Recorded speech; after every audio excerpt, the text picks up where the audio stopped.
résumé qui s'appelle Transition piège à con. En 2012, parce qu'il n'y avait pas d'autre choix avec Sarkozy appuyé à fond sur la pédale nucléaire, j'ai voté François Hollande. Normal. Et puis de toute façon, quoi qu'il fasse, avec Hollande, ça irait lentement, Pépère qui disent.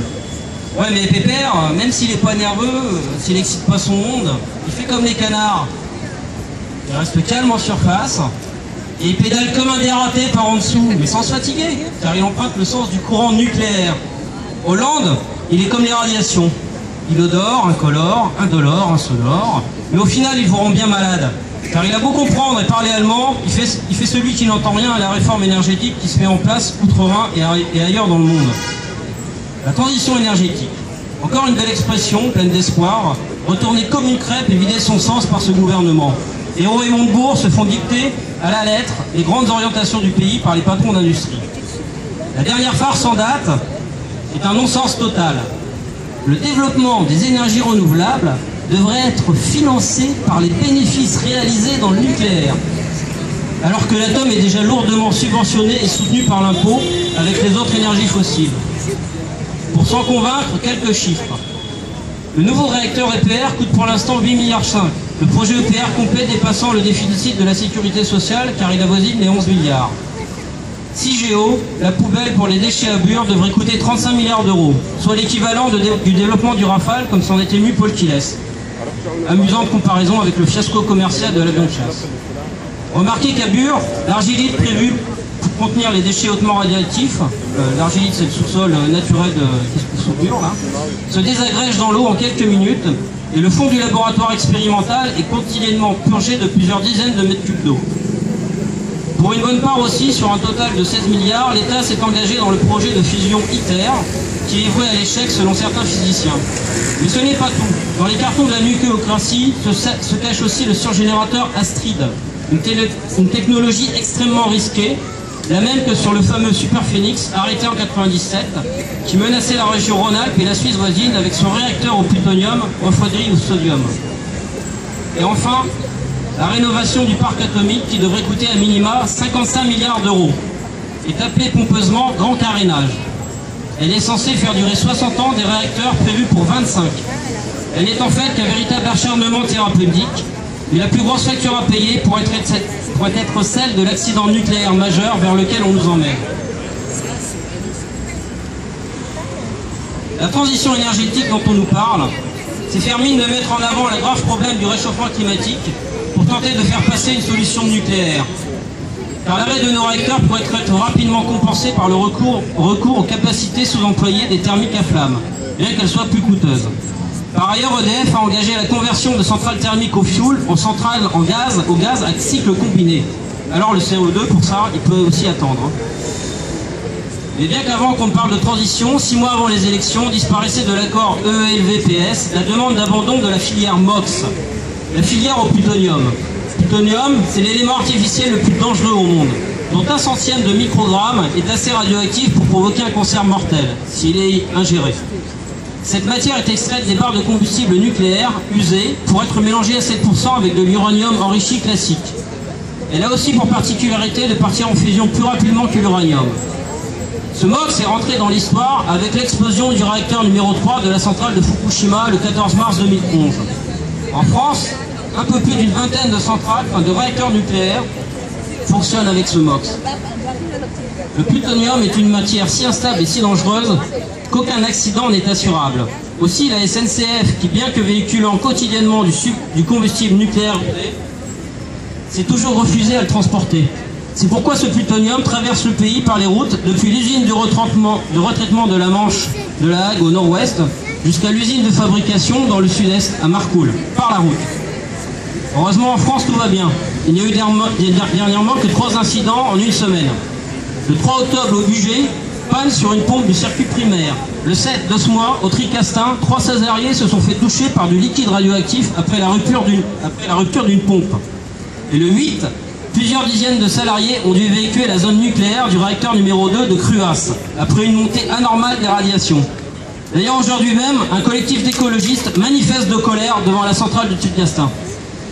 La transition énergétique, ce n'est pas que la sortie du nucléaire. Car bien que ce soit une affaire rentable, cette électricité ne représente que 17% de l'énergie en France, 2% au niveau mondial. Si l'on regarde un peu à l'étranger, la Chine en plein développement n'a encore que 2% de nucléaire dans son mix électrique et a considérablement réduit ses prévisions après Fukushima. Les États-Unis, qui ont le plus de réacteurs au monde, les arrêtent les uns après les autres. San Onofre en Californie, Crystal River en Floride, Kewaunee dans le Wisconsin pour cette année, Vermont Yankee l'année prochaine, en 2014. Mais dans le même temps au Canada, il y a eu aussi Gentilly 2 qui a fermé. De nombreux pays européens vont arrêter. La Belgique, la Suisse, l'Italie, l'Espagne, l'Allemagne, la Suède. D'autres n'ont pas recours au nucléaire. L'Irlande, le Portugal, l'Italie, le Danemark, l'Autriche, la Pologne, les Pays-Baltes. La Tunisie jette l'éponge sur un projet de nucléaire civil. Le gouvernement brésilien a annoncé dernièrement l'abandon de ses projets nucléaires et va recourir à l'éolien pour mieux répartir sa production vers le nord-est. Voilà quelques exemples que vous épargne la télévision française. Mais ce monde est petit, car à l'extérieur de nos frontières, on retrouve des noms connus, comme EDF et Areva, lancés eux aussi dans la course aux renouvelables. Pour exemple, EDF exploite 16 fois plus d'éoliens à l'étranger que sur notre territoire. Voyez à quel point les mensonges, eux aussi, ne passent pas les frontières. Que se passe-t-il donc ailleurs? Comment font-ils les pays sans nucléaire? Ils économisent, ils évitent les mésusages, ils bannissent le chauffage électrique, ils isolent, ils calfeutrent, ils mutualisent les moyens par des réseaux de chaleur. On prend la géothermie là où elle se trouve, le vent là où il souffle, le soleil là où il est le plus présent, le plus souvent. On innove dans le stockage, on resserre les rangs et cela crée des emplois de terrain en dehors de tout marché spéculatif. La solution ne viendra donc pas des grands groupes industriels prédateurs, ni de nos politiques, aux ordres, mais de la prise en charge par eux-mêmes des citoyens dans des projets collectifs de quasi-autonomie, avec le refus total du risque nucléaire. Joignez-vous à nous, formez d'autres groupes locaux, venez informer nos concitoyens pour les désincarcérer de cette fatalité. Merci à vous.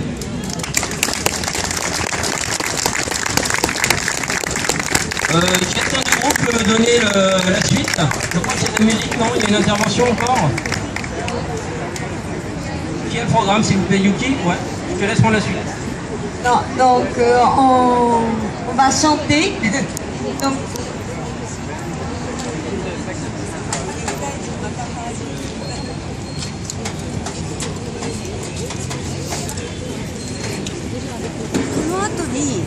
この後に検証ごとに出るんです。Alors maintenant, donc c'est Mako et Shisako de chanter 3 chansons de Okinawa. Alors, Asado Yakuza, Onen Ondo, Oji Jiman no Orion Bill. Alors, ce sont des chansons très populaires à Okinawa et que nous vous invitons à chanter et danser avec nous. Hein? Ce sont des chansons très gaies et très populaires. Voilà.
Maintenant, on va danser ensemble.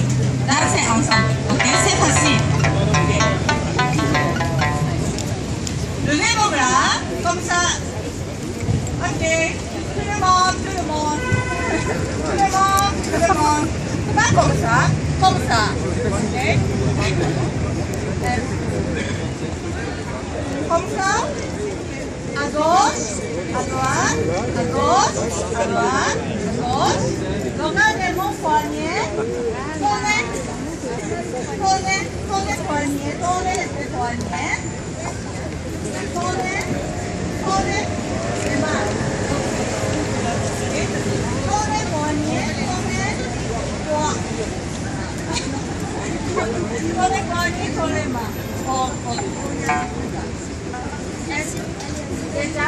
Déjà. Marchez.